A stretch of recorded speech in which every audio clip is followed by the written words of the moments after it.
नमस्कार। आप सभी का स्वागत है इस 10 दिवसीय ऑनलाइन एस्ट्रोलॉजी क्लास में। आज है हमारा 5वां दिन। आज की क्लास अत्यंत महत्वपूर्ण है। इसमें फलित करने की पद्धति को समझाया जाएगा।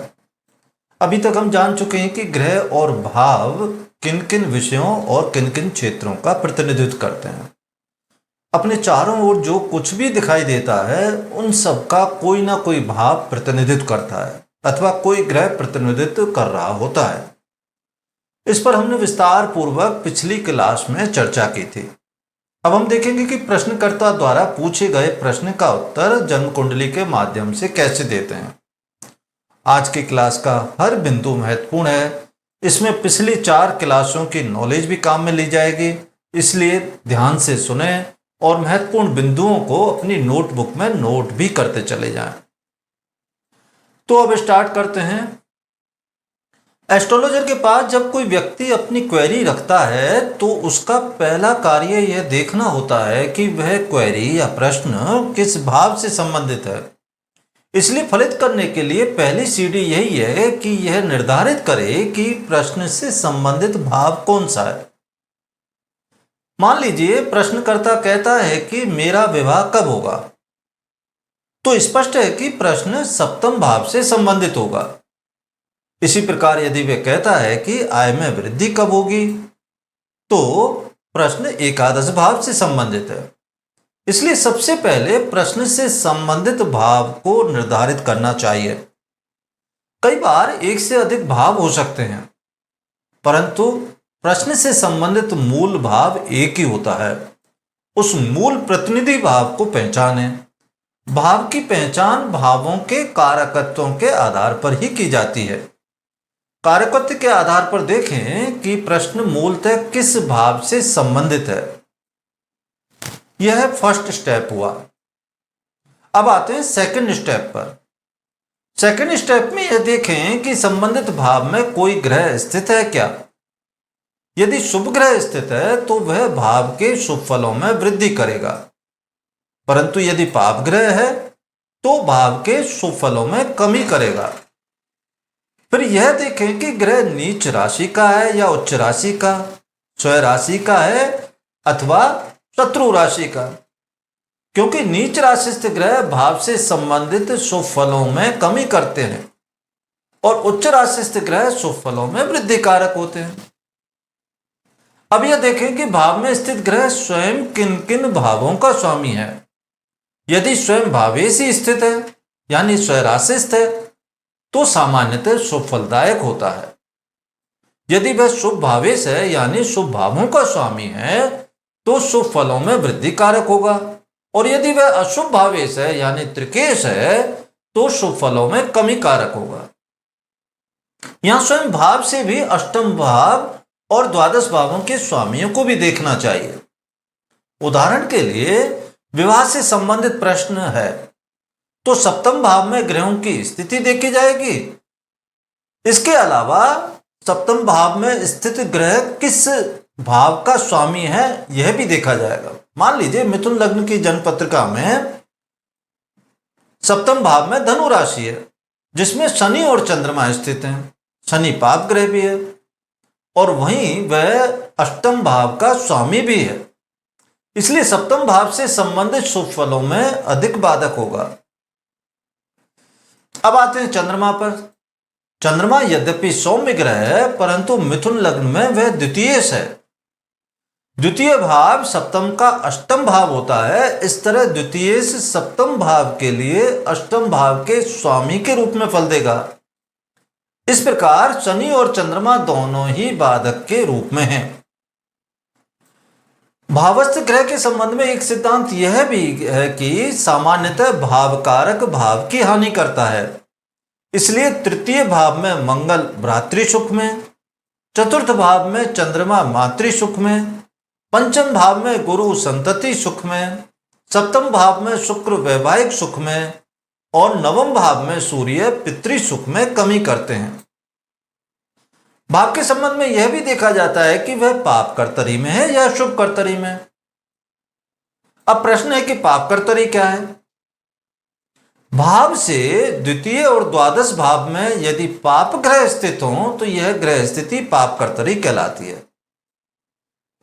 उदाहरण के लिए विचारणीय भाव है सप्तम, तो उससे द्वितीय यानी अष्टम भाव में और द्वादश यानी षष्ठ भाव में पाप ग्रह स्थित हो तो सप्तम भाव पाप कर्तरी में होगा। उपरोक्त उदाहरण में मकर राशि में राहु स्थित है और वृश्चिक राशि में मंगल है। इस प्रकार सप्तम भाव पाप कर्तरी में है, क्योंकि अष्टम में राहु और षष्ठ में मंगल उसके शुभ फलों में बाधक बनते हैं। शुभ कर्तरी इसके विपरीत होती है। भाव से द्वितीय और द्वादश भाव दोनों में ही शुभ ग्रह होते हैं तो शुभ कर्तरी होती है, जो कि भाव के शुभ फलों में वृद्धि कारक होती है। थर्ड स्टेप में यह देखें कि भाव पर किन किन ग्रहों की दृष्टि है। पाप ग्रहों की दृष्टि शुभ फलों की हानि करती है और सौम्य ग्रहों की दृष्टि शुभ फलों में वृद्धि करती है। इस संबंध में गुरु की दृष्टि सर्वाधिक शुभ और शनि राहु केतु की दृष्टि सर्वाधिक अशुभ होती है। यह भी देखें कि दृष्टि डालने वाले ग्रह किन भावों के स्वामी हैं। यदि वे त्रिकेश हैं तो शुभ फलों में कमी कारक होते हैं। यदि भावेश की ही दृष्टि है तो वह शुभ फलों में वृद्धि कारक होती है। सामान्यतः लग्नेश और त्रिकोणेश की दृष्टि शुभ फलदायक मानी जाती है। इसके अतिरिक्त यह भी देखें कि दृष्टि डालने वाला ग्रह नीच राशिस्थ है या उच्च राशिस्थ। नीच राशिस्थ ग्रह की दृष्टि शुभ फलों में कमी करती है, तो वहीं उच्च राशिस्थ ग्रह की दृष्टि शुभ फलों में वृद्धि कारक होती है। अगला यानी चौथा स्टेप है संबंधित भाव के स्वामी की स्थिति यानी भावेश की स्थिति को देखना। सबसे पहले देखें कि भावेश किस राशि में स्थित है। यदि वह उच्च मूल त्रिकोण या स्वराशि का है तो अपने भाव से संबंधित शुभ फलों में वृद्धि करता है, परंतु वह नीच राशि में है तो अपने भाव के शुभ फलों में कमी करेगा। यह भी देखें कि वह अंशात्मक स्थिति के आधार पर संदिग्ध ना हो। संदिग्ध का अर्थ है किसी राशि में 29 अंश से 30 अंश के बीच में स्थित होना अथवा 0 से 1 अंश के मध्य होना। ऐसा ग्रह प्रायः निष्फल होता है। इसके अतिरिक्त यह भी देखें कि भावेश मूल संज्ञक नक्षत्र में तो नहीं है। मूल संज्ञक नक्षत्र कौन से हैं? मूल संज्ञक नक्षत्र हैं अश्विनी, अश्लेषा, मघा, ज्येष्ठा, मूल और रेवती। ये 6 नक्षत्र हैं जो मूल संज्ञक या गंडांत नक्षत्र कहलाते हैं। ये नक्षत्र राशि के आरंभ से आरंभ हो सकते हैं अथवा राशि की समाप्ति पर समाप्त होते हैं। जैसे अश्विनी, मघा और मूल से ही मेष, सिंह और धनु राशियां आरंभ होती हैं। अश्विनी से मेष, मघा से सिंह और मूल से धनु राशि आरंभ होती है। अश्विनी नक्षत्र और मेष राशि एक साथ आरंभ होती है। इसी तरह से मघा नक्षत्र और सिंह राशि भी एक ही बिंदु से आरंभ होते हैं। इसी प्रकार मूल नक्षत्र और धनु राशि एक ही बिंदु से आरंभ होते हैं। शेष 3 नक्षत्र यानी अश्लेषा, ज्येष्ठा और रेवती की समाप्ति के साथ ही राशि की समाप्ति होती है। अश्लेषा की समाप्ति पर कर्क राशि समाप्त होती है, ज्येष्ठा की समाप्ति पर वृश्चिक राशि समाप्त होती है और रेवती नक्षत्र की समाप्ति पर मीन राशि समाप्त होती है। इन नक्षत्रों में स्थित भावेश सामान्यतः रिश्तों से संबंधित शुभ फलों में कमी कारक होते हैं। रिलेशन से संबंधित शुभ फलों में कमी करते हैं। यह भी देखें कि भावेश सूर्य के सानिध्य में आकर अस्तंगत तो नहीं है। अस्तंगत भावेश अपने शुभ फलों में कमी करता है। भावेश के संबंध में यह भी देखें कि वह किस भाव में स्थित है। इसे 2 आधार पर देखा जाता है। पहला लग्न से देखा जाता है। यदि ग्रह लग्न से अष्टम या द्वादश भाव में स्थित हो, यानी विचारणीय भाव का स्वामी लग्न से अष्टम या द्वादश भाव में हो, तो सामान्यतः अपने शुभ फलों में कमी करता है। उसी प्रकार यदि भावेश अपने भाव से, वह जिस भाव का स्वामी है उससे अष्टम या द्वादश में हो, तो भी वह शुभ फलदायक नहीं होता।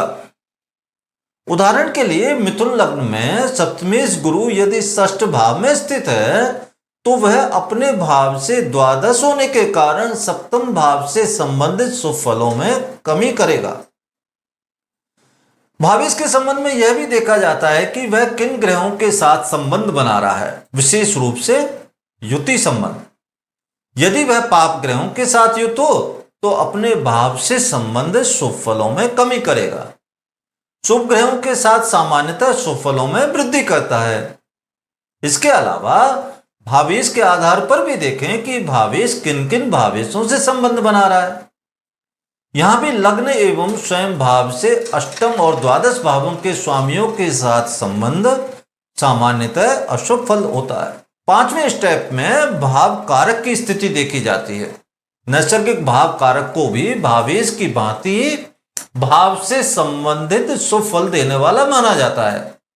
यदि वह नीच राशि, अस्तंगत या संधिगत स्थिति में होगा तो शुभ फलों में कमी कारक होगा।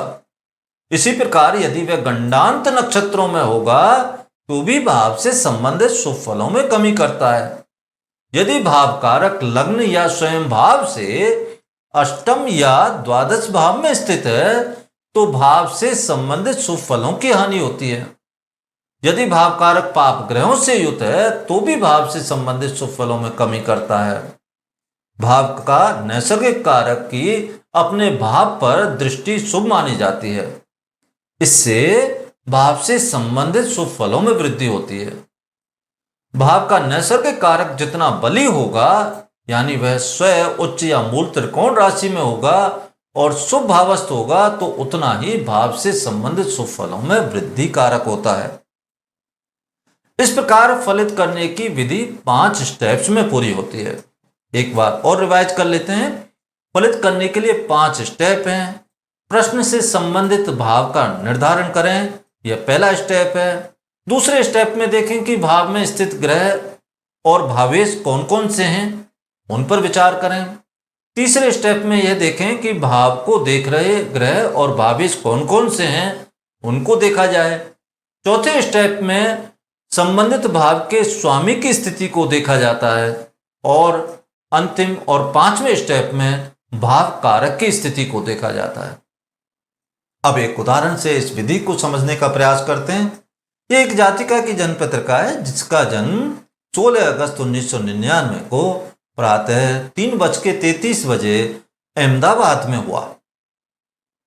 जातिका के 2 प्रश्न हैं, वैवाहिक जीवन कैसा रहेगा और संतति सुख कैसा होगा।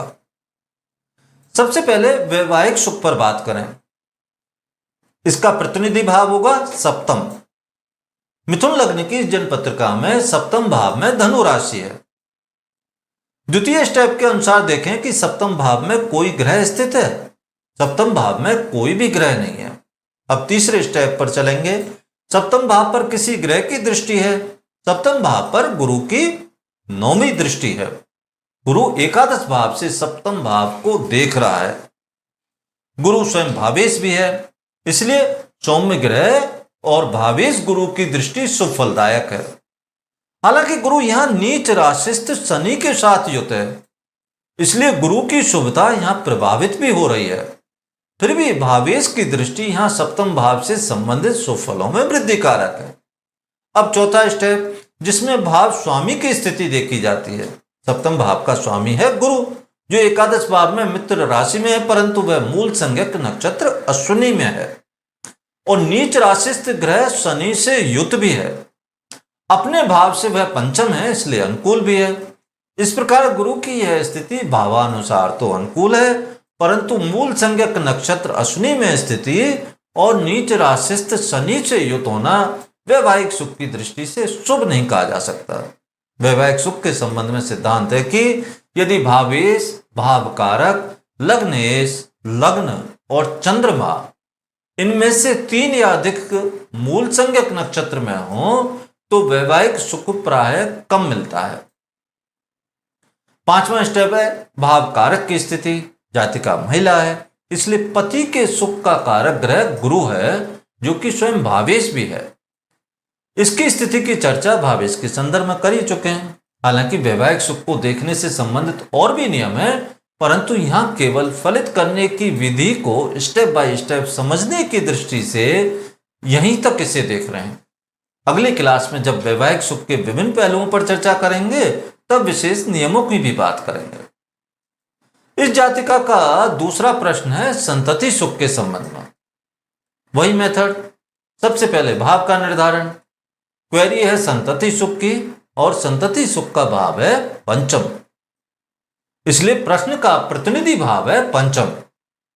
अब दूसरा स्टेप यानी पंचम भाव में ग्रहों की स्थिति देखें तो पंचम भाव में है मंगल। मंगल पाप ग्रह है, इसलिए संतति सुख के संदर्भ में शुभ नहीं है। इसके अलावा मंगल यहां अपनी शत्रु राशि में है और वह षष्ठेश और एकादशेश है। षष्ठेश होकर वह त्रिकेश है, इसलिए यहां वह शुभ नहीं है। अब तीसरा स्टेप यानी भाव पर अन्य ग्रहों या भावेशों की दृष्टि।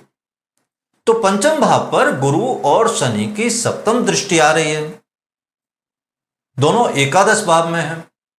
पंचम पर गुरु की दृष्टि शुभ मानी जाती है, एक और यह शुभ भावेश है तो वहीं दूसरी ओर पंचम भाव का नैसर्गिक कारक भी है।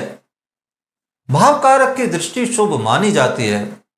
जहां तक शनि की दृष्टि का संबंध है तो वह शुभ नहीं है, क्योंकि शनि तो पाप ग्रह है, तो वहीं दूसरी ओर शनि नीच राशिस्थ होकर दृष्टि डाल रहा है। इसके अलावा वह अष्टमेश का भी है। अब चौथा स्टेप यानी भावेश की स्थिति देखें।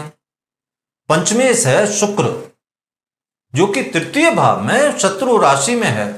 यह मगा नक्षत्र में है, यानी मूल संज्ञक नक्षत्र में है, वक्री भी है और अस्तंगत भी है। इस प्रकार भावेश की स्थिति शुभ नहीं है, निर्बल है। हालांकि उस पर गुरु की दृष्टि है जो कि कुछ हद तक राहतकारी है। अब नेक्स्ट स्टेप यानी भाव कारक की स्थिति देखनी है। भाव कारक है गुरु, जो कि एकादश भाव में मित्र राशि में है, परंतु वह भी मूल संज्ञक नक्षत्र अश्विनी में है और नीच राशि के अष्टमेश शनि और षष्ठेश मंगल के प्रभाव में है। हालांकि उसकी भाव और भावेश दोनों पर दृष्टि है, जो कि शुभ कही जा सकती है। इस प्रकार निष्कर्ष रूप में संतति सुख बहुत अच्छा नहीं है, क्योंकि संतति सुख के भाव पंचम में पाप ग्रह त्रिकेश मंगल की उपस्थिति है। नीच राशिस्थ अष्टमेश नवमेश शनि का दृष्टि प्रभाव है। दोनों भाव कारक गुरु को भी प्रभावित कर रहे हैं। भावेश शुक्र अस्तंगत है, शत्रु राशि में है और मगा नक्षत्र में है, तो वहीं भाव कारक भी गंडांत नक्षत्र में है और नीच राशिस्थ शनि के प्रभाव में है। इस तरह स्टेप बाय स्टेप प्रत्येक भाव से संबंधित प्रश्न देखा जा सकता है, परंतु यह फलित का अधूरा पक्ष है। अभी तक हमने इसमें केवल यह देखा कि भावफल कैसे मिल रहे हैं, कितनी मात्रा में मिल रहे हैं, परंतु फलित का यह भी पहलू होता है कि फल कब मिलेंगे, कब कब अच्छे मिलेंगे और कब कब उस भाव से संबंधित अशुभ फलों की प्राप्ति होगी। इस प्रकार फलित का एक दूसरा पहलू है घटना का समय जानना, यानी फल कब मिलेगा। कोई घटना कब होगी या फल कब मिलेगा, इसका मुख्य रूप से दशाओं के आधार पर निर्धारण होता है। ज्योतिष ग्रंथों में नक्षत्रीय दशा, राशि दशा आदि प्रकार की 100 से अधिक दशाओं का उल्लेख मिलता है। वैदिक या पारशरीय ज्योतिष में विंशोत्तरी दशा प्रमुख है और इसके आधार पर घटना के समय का निर्धारण किया जाता है। विंशोत्तरी दशा नक्षत्रीय दशा है जो जन्मकालिक चंद्र नक्षत्र पर आधारित होती है और इसमें सूर्य आदि नवग्रह दशा स्वामी होते हैं। विंशोत्तरी दशा में एक दशा चक्र के अंतर्गत कुल दशा वर्ष 120 वर्ष होते हैं, इसलिए इसे विंशोत्तरी कहा जाता है। 120 वर्षों की दशा 9 ग्रहों की महादशाओं में विभक्त है। महादशाओं का एक क्रम निर्धारित है। विभिन्न दशाओं के दशा वर्ष दशा क्रमानुसार स्क्रीन पर दर्शाई गई तालिका के अनुसार होते हैं। सूर्य के दशा वर्षें 6, उसके बाद चंद्रमा की दशा आती है जिसके दशा वर्षें 10। चंद्रमा के बाद मंगल की दशा आती है, उसके दशा वर्षें 7 और मंगल के बाद राहु की दशा आती है, उसके दशा वर्षें 18 वर्ष। राहु के बाद गुरु की दशा 16 वर्ष की होती है और गुरु के बाद शनि की दशा 19 वर्ष की आती है। उसके बाद बुध की दशा जो कि 17 वर्ष की होती है, और उसके बाद केतु की दशा आती है जो 7 वर्ष की होती है। अंत में आती है शुक्र की दशा जो कि 20 वर्ष की होती है। इस तरह 120 वर्ष का एक दशा चक्र पूरा होता है। इस दशा क्रम को याद रखने के लिए एक सूत्र है, आचंभो राजी सबूकेशु। यहाँ आ का अर्थ है आदित्य यानी सूर्य, चम का अर्थ है चंद्रमा, भो का अर्थ है भौम यानी मंगल, रा राहु के लिए है, जी यानी जीव यानी बृहस्पति, श शनि के लिए है, तो बु बुध के लिए, के केतु के लिए, और शु शुक्र का संकेत करता है। इससे क्रम याद किया जा सकता है, आचंभो राजी सबूकेशु। सूर्य के दशा वर्ष 6, चंद्रमा के 10, मंगल के 7, राहु के 18, गुरु के 16, शनि के 19, बुध के 17, केतु के दशा वर्ष हैं 7 और शुक्र के 20 वर्ष होते हैं। जब तक पहली दशा का प्रश्न है तो इसका निर्धारण जन्म के समय चंद्रमा जिस नक्षत्र में स्थित होता है उस नक्षत्र के स्वामी ग्रह की दशा पहली दशा होती है। उसके बाद आचंबो राजी सबूकेशु क्रम से ही आगे की दशा आती है। उदाहरण के लिए पुनर्वसु नक्षत्र में जन्म लेने वाले व्यक्ति की पहली दशा गुरु की होगी और उसके बाद क्रम से शनि, बुध, केतु, शुक्र, सूर्य आदि की होगी। इसी प्रकार स्वाति नक्षत्र में जन्म लेने वाले व्यक्ति की पहली दशा राहु की और उसके बाद क्रम से गुरु, शनि, बुध, केतु, शुक्र, सूर्य आदि की दशा होगी। महादशा की अवधि अंतरदशाओं में विभक्त होती है। प्रत्येक महादशा में 9 ग्रहों की अंतरदशाएं होती हैं। पहली अंतरदशा महादशा स्वामी की होती है और आगे की अंतरदशाएं महादशा क्रम में ही होती है। अंतरदशाओं की अवधि महादशा अवधि के अनुपात में ही होती है। उदाहरण के लिए शनि की महादशा में पहली अंतरदशा शनि की होगी, उसके बाद क्रम से बुध, केतु, शुक्र, सूर्य आदि की होगी। प्रत्येक अंतरदशा 9 ग्रहों की प्रत्यंतर दशाओं में विभक्त होती है और पहली प्रत्यंतर दशा अंतरदशा स्वामी की ही होती है। अंतरदशाओं को सूक्ष्म दशा में और सूक्ष्म दशाओं को प्राण दशाओं में भी विभक्त किया जाता है। सामान्यतः प्रत्यंतर दशा तक ही फलित में दशाओं का विचार किया जाता है। अब दशाफल के सिद्धांतों की चर्चा करते हैं। यह ध्यान रखें कि महादशा की तुलना में अंतरदशा और अंतरदशा की तुलना में प्रत्यंतर दशा किसी घटना के लिए तुलनात्मक रूप से अधिक जिम्मेदार या सहायक होती है। इसलिए अंतरदशा एवं प्रत्यंतर दशा को मुख्य रूप से देखा जाना चाहिए। अब प्रश्न उठता है कि ग्रह अपने दशाफल किस प्रकार देगा। तो इस संबंध में सिद्धांत यह है कि ग्रह अपनी दशाओं में 3 प्रकार के फल देता है। पहला, ग्रह जहां स्थित है उस भाव से संबंधित फल प्रदान करता है। मान लीजिए मिथुन लग्न की कुंडली में गुरु सप्तमेश दशमेश होकर एकादश भाव में स्थित है, तो वह सबसे पहले एकादश भाव से संबंधित फल प्रदान करेगा क्योंकि वह एकादश भाव में स्थित है। दूसरा, ग्रह जिस या जिन भावों का स्वामी है, ग्रह जिस भाव का या जिन भावों का स्वामी है उन भावों से संबंधित फल प्रदान करेगा। अपने उदाहरण में गुरु अपनी दशा में सप्तम और दशम भाव के फल प्रदान करेगा क्योंकि वह सप्तमेश और दशमेश है, यानी सप्तम और दशम भाव का स्वामी है। तीसरे फल वह अपने भाव कारक और नैसर्गिक कारकत्वों से संबंधित प्रदान करता है। इस उदाहरण में गुरु अपने नैसर्गिक कारकत्व वाले भावों यानी द्वितीय, पंचम, सप्तम, नवम और दशम के फल भी प्रदान करेगा। दूसरे शब्दों में किसी भाव से संबंधित फल 3 ग्रहों की दशा में प्राप्त हो सकते हैं।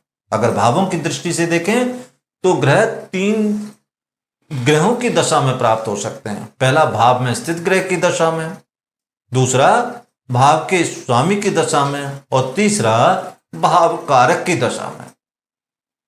इस संबंध में योग निर्माता ग्रह कुछ हद तक अपवाद के रूप में होते हैं। योग निर्माता ग्रह मुख्य रूप से योग के अनुरूप फल अपनी दशा में देता है, यानी वह भाव स्थिति, भावेश और भाव कारक के रूप में फलों की तुलना में योग की शुभाशुभता के आधार पर फल मुख्य रूप से देता है। उदाहरण के लिए यदि राजयोग निर्मित हो रहा है तो योग निर्माता ग्रह राजयोग के फल देगा, ना कि अपने भाव के। दशा के अलावा घटना के लिए गोचर भी जिम्मेदार होता है। गोचर का अर्थ है घटना के समय सूर्य आदि नवग्रहों की राशिगत स्थिति। सामान्यतः गोचर जन्म राशि से ग्रहों की राशिगत स्थिति के आधार पर देखा जाता है। उदाहरण के लिए यदि किसी जातक की जन्म राशि तुला है और शनि मीन राशि में गोचर कर रहा है तो शनि का गोचर उनकी जन्म राशि से छठा होगा। सामान्यतः पाप ग्रहों का अशुभ गोचर अशुभ फलदायक होता है, तो वहीं सौम्य ग्रहों का शुभ गोचर शुभ फलदायक होता है। घटना के समय निर्धारण में सूर्य, चंद्रमा, गुरु एवं शनि के गोचर की मुख्य रूप से भूमिका होती है।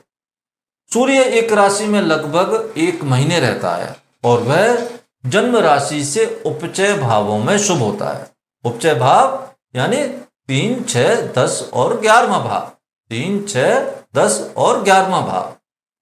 दिन प्रतिदिन की घटनाओं के लिए चंद्रमा का गोचर देखा जाता है। चंद्रमा जन्म राशि से 4, 8, 12वें भाव में अशुभ फलदायक होता है। चंद्रमा एक राशि में लगभग 2.25 दिन रहता है।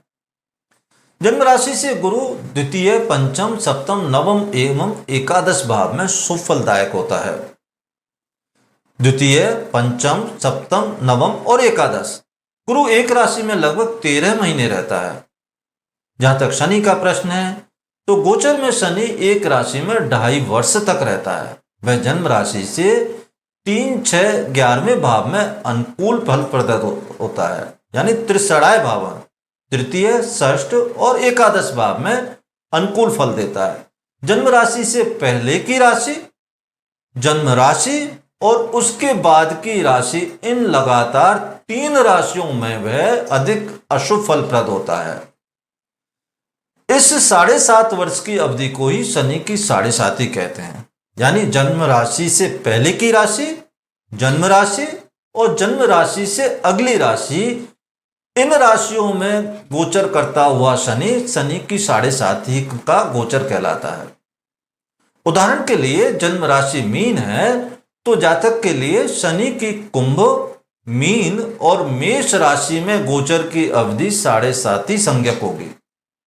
इसके अतिरिक्त जन्म राशि से चतुर्थ और अष्टम राशि में भी शनि अत्यधिक अशुभ होता है, इसलिए वह अवधि शनि की ढैया या लघु पनौती के रूप में जानी जाती है।